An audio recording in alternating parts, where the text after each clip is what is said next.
महाभारत के समय एक अत्यंत शक्तिशाली योद्धा था अश्वत्थामा। वह द्रोणाचार्य का पुत्र था। जन्म लेते ही उसके मस्तक पर एक चमकदार मणि थी जो उसे अद्भुत शक्तियां और अमरता जैसा वरदान देती थी। कुरुक्षेत्र का युद्ध अपने अंतिम चरण में था। अश्वत्थामा के मन में पांडवों के प्रति क्रोध, दुख और बदले की आग भरी थी।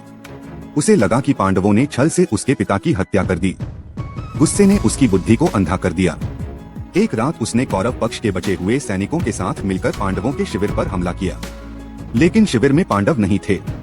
वहां थे उनके निर्दोष 5 पुत्र जो गहरी नींद में सो रहे थे। अश्वत्थामा ने बिना सोचे समझे उन बच्चों की हत्या कर दी। यह महाभारत का सबसे बड़ा पाप माना जाता है। अगली सुबह जब श्री कृष्ण और पांडवों को सत्य का पता चला तो सभी स्तब्ध और दुखी रह गए। श्री कृष्ण ने अश्वत्थामा को बुलाया और वहीं दिया गया इतिहास का सबसे कठोर श्राप। कृष्ण ने कहा, अश्वत्थामा, तुम सदा जीवित रहोगे, लेकिन तुम्हें मिलेगा केवल दुख, पीड़ा और अकेलापन। तुम्हारा यह घाव कभी नहीं भरेगा। तुम युगों युगों तक पृथ्वी पर भटकते रहोगे।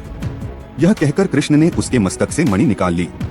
मणि जाते ही अश्वत्थामा का शरीर सूखता हुआ घायल और अमर श्राप जैसा बन गया।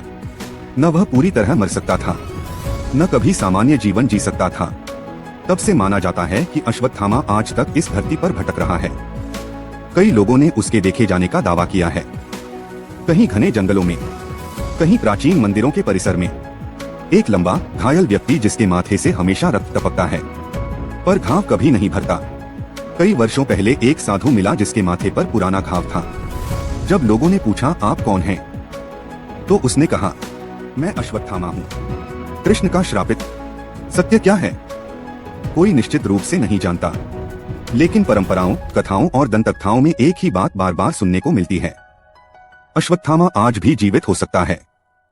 और इस कहानी की सबसे बड़ी सीख है, क्रोध और बदला इंसान को विनाश की ओर ले जाते हैं, और कर्म का फल कभी नहीं छूटता, चाहे कोई कितना ही शक्तिशाली क्यों न हो।